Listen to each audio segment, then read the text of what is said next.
구글이 고소를 당했다. 그래서 그래도 UA는 사라지지 않는다. 없어질 것 음, 같은데?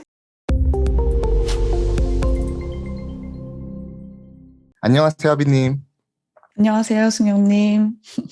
오늘 저희 주제 구글 애널리틱스 4랑 UA라고 불리는 유니버설 애널리틱스에 대해서 얘기를 할 건데요. 하비님이 요거 관련해서 조사를 좀 많이 해주시고 도와주셔가지고 같이 진행하게 되었습니다. 먼저 UA 서비스가 종료 공식 발표가 나오면서 좀 많이 혼란스러워 하잖아요. 그래서 요거 설명을 좀 부탁드릴게요.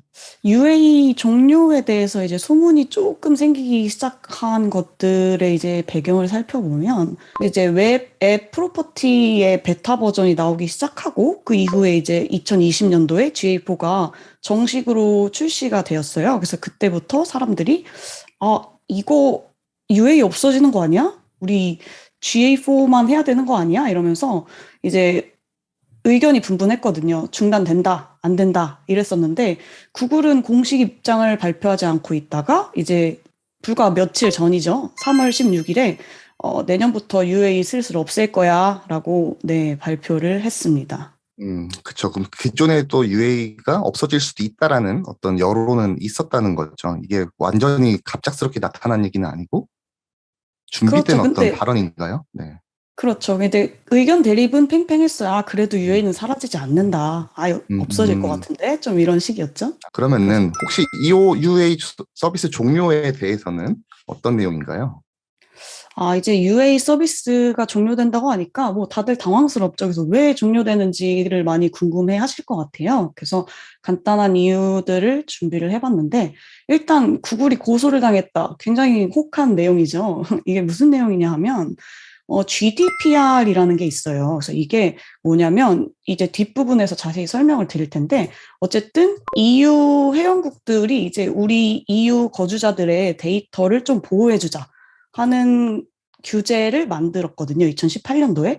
근데 그럼에도 불구하고 이제 페이스북이나 구글이나 뭐 미국을 기반으로 둔 클라우드 서버에 데이터를 보관하는 회사들이 문제없이 지금까지 UA도 그렇고 광고도 그렇고 잘 활용을 했었죠. 그 이유가 뭐 때문에 그래도 문제없이 하다가 갑자기 왜 또 문제가 이렇게 발생됐는지 이거를 이제 GDPR이 뭔지에 대해서 설명을 해드리면서 한번 말씀을 음, 드리려고 해요. 맞아요. GDPR에 대해서 많이들 궁금해 하실 것 같아요. 이거 생소한 개념이기도 하고. 맞아요. 그래서 이 GDPR을 아예 안 들어보신 분들도 있을 수도 있고, 뭐, 구글 에즈나 GA 같은 경우에서도 이제 이거에 대해서 경고 문구가 조금씩 있기 때문에 보신 분들도 많을 것 같은데, 이 GDPR 같은 경우는 아까 말씀드렸다시피, 이제 EU 일반 데이터 보호 규칙이라고 불려요. 그래가지고, EU 거주자들의 데이터를 타국으로, 외부로 이제 전송하는 거는 좀 개인정보 관련해서 좀 문제가 크다라는 얘기가 대두가 음, 됐었어요. 이게 있었는데도 불구하고 좀 여태까지 문제없이 진행이 되었던 게 이 프라이버시 실드 프레임워크라는 게 있었거든요. 그래서 이게 EU랑 미국 정부가 너네 이 프라이버시 실드 프레임워크에 가입을 하면 그냥 이거 잘 지키는 걸로 퉁 쳐줄게. 이런 식으로 서로 승인을 한 게 있었어요. 근데 이게 2020년도 7월 16일에 유럽연합사법재판소에서 이거 미국이 위헌하는 게 좀 많은 것 같다. 이거 좀 아, 허점이 많다. 이거 무효화하자. 해버려가지고 이 무효화 판결 이후에 다양한 오스트리아 데이터 보호기관인 DSB를 포함해서 여러 가지에서 이제 구글과 페이스북 회사 등을 상대로 소송을 제기하기 시작한 거죠. 그럼 결국 요약해보면은 이게 이제 재판 결과가 처음에는 구글 쪽에 유리한 쪽으로 흘러가다가 그게 완전히 무효화 판결이 되면서 확 다 뒤집혀 버리면서 지금 이렇게 급물살을 탔다. 이렇게 볼 수 있겠네요. 그렇죠. 지금 아무래도 어, 개인정보 관련해서 좀 미쳐 돌아가고 있잖아요. 그게 맞는 네, 굉장히 거지만. 빠르게 그래서, 돌아가고 있는 것 같아요. 네, 그래서, 이 프라이버시 쉴드 프레임워크라는 방어막이 이제 사라진 거죠. 음, 요 잡스가 요것들을 이제 UA의 어떤 멸망, 어떤 저무능 이런 것들을 예언했다고 하는데 요 부분은 좀 재밌더라고요. 네. 잡스가 한때 말했듯이 모든 소프트웨어는 이것의 일출과 일모를 가지고 있다라는 말이 있어요. 근데 이 말이 조금 흥미로웠던 게 이 구글 UA가 종료되는 거에 관련해서 해외 아티클을 찾아보면 선셋이라는 표현을 많이 하더라고요. 그래서 이게 스티브 잡스가 이전에 말했던 거랑 연관해서 보면 사실 UA가 없어진다고 했을 때 저희는 좀 패닉이 오고 왜 없어지지? 라고 생각을 했지만 뭐 따지고 보면 12년도를 정식으로 출시를 해서 10년이 넘게 이제 웹로그 분석 기반으로 유지가 되었지만 오늘날 저희가 좀 웹 활동을 하는 걸 보면 좀 모바일과 뭐 디바이스도 많이 왔다 갔다 하고 플랫폼 교차도 굉장히 많잖아요. 그래서 이 웹로그의 좀 기준점이 되어서 만들었던 UA가 지는 해가 된 건 좀 당연하지 않나 하는 생각도 네, 나오고 그렇겠네요. 있습니다. 디지털 쪽에서 저희가 쓰는 환경들이 많이 변했고, 아무래도 모바일 기기도 그렇고 발전이 많이 있었으니까 이 얘기마저도 사실은 당연한 것처럼 느껴지네요. 네, 그렇죠. 그러면은 여기에 대해서 사실은 이제 마케터분들, 우리 굉장히 많이 물론 마케터뿐만 아니라 사실 개발자분들이나 데이터 분석가 하시는 분들도 많이 어려워들 하시는데 제가 그래서 요걸 한번 서치를 좀 해봤어요. 그래서 음, 마케터들은 GA4에 대해서 어떤 고민을 하고 있는지 제가 현장의 목소리를 좀 가져와 봤는데 지금 보시면은 다들 이런 질문들 많이 보셨을 거예요. 오픈 채팅을 아마 하시는 분들께서는 거의 요즘에는 하루가 멀다 하고 이런 질문들이 올라오는데요.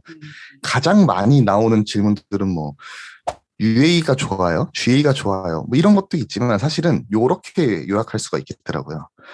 일단 오랫동안 익숙하게 쓰셨던 것들이 종료된다는 것이 슬픈 거예요. 이거는 어떻게 보면 나의 주특기이자 내가 가장 의지를 했던 도구가 없어지는 거. 그리고 새로운 도구는 또 너무 쓰기가 어려우니까 이게 익숙해지는 게 어렵다라는 거예요. 이건 아마 다들 공감 많이 하실 거고.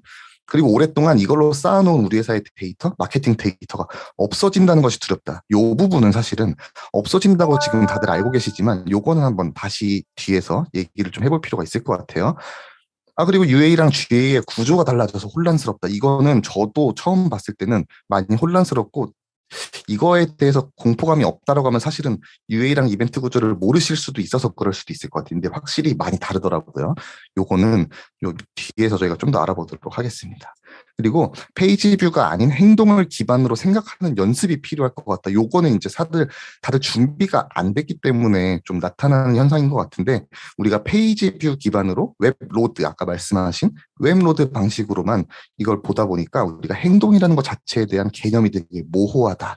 이런 느낌이었어요. 그래서 이런 공통적인 좀 이제 어려움들을 느끼시고 있었고 우리가 한국은 GA4가 등장하고 나서도 사실 굉장히 관심이 없었다라는 걸 어떻게 알 수 있었냐면요. 제가 궁금해서 좀 찾아봤어요. 2019년을 기준으로 해서 지금 여기 보시면은 날짜를 이제 2019년부터 12월까지 이제 이렇게 검색 기간을 놓고 GA 웹앱을 어떻게 생각하는지에 대한 검색 결과를 놓은 건데 이게 처음 나왔을 때 GA4의 이름은 GA 웹 앱이라는 이름으로 처음 나왔거든요. 그래서 이런 이유로 이제 검색을 하게 되었던 거고 이렇게 보니까 글 자체가 일단 없어요. 보시면 하나, 둘, 셋, 넷, 다섯, 여섯 개. 이것도 사실은 어떻게 보면 GA4에 대한 사용법이라기보다는 그냥 어쩌다 이제 연관 검색어에 걸린 느낌이고 그것에 대해서 파헤치는 게시글은 정말 적었죠.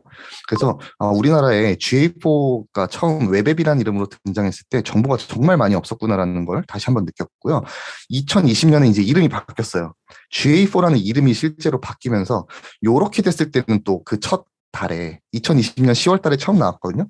요때 이제 G4에 대한 이제 포스팅이 딱 3개 정확히 나오는데 저희 대표님이 또 이렇게 열흘 만에 이벤트 설정하는 방법에 대한 포스팅을 했는데 이게 아직까지도 굉장히 상위에 노출되는 등 아직까지도 G4에 대한 활용법에 대한 어떤 공략 같은 것들은 아직 많이 노출이 안 돼 있는 상황이에요. 그래서 지금도 전자상거래 세팅에 좀 익숙하신 분들이 다들 G4에서는 많이들 어려워하시는 느낌입니다. 또한 이제 구글을 보시면요. GA4를 보면 요즘에 이런 띠 배너가 나오기 시작했어요. 구글이 이제 약간 반협박식으로 유니버셜 애널리틱스 그만 쓰고 GA4 쓰세요라는 식의 이제 띠 배너를 하는데 요걸 볼 때마다 아마 마음이 한켠이 조금 무거워지는 그런 느낌이 좀 드실 것 같아요. 네. 그래서 이런 부분에 대해서 이제 실제로 어떤 부분이 달라졌고 어떻게 우리가 대응해야 되는가 이게 사실 제일 중요하잖아요. 그래서 그 부분을 이제 하비님한테 제가 좀 요청을 드렸죠. 하비님이 좀 준비해 주신 거를 한번 알려주시면 좋을 것 같아요. 요거 한번 들어가서 알아보겠습니다. UA와 GA4의 차이점, 사실 저도 되게 궁금한 내용들인데 질문할 게 되게 많을 것 같아요.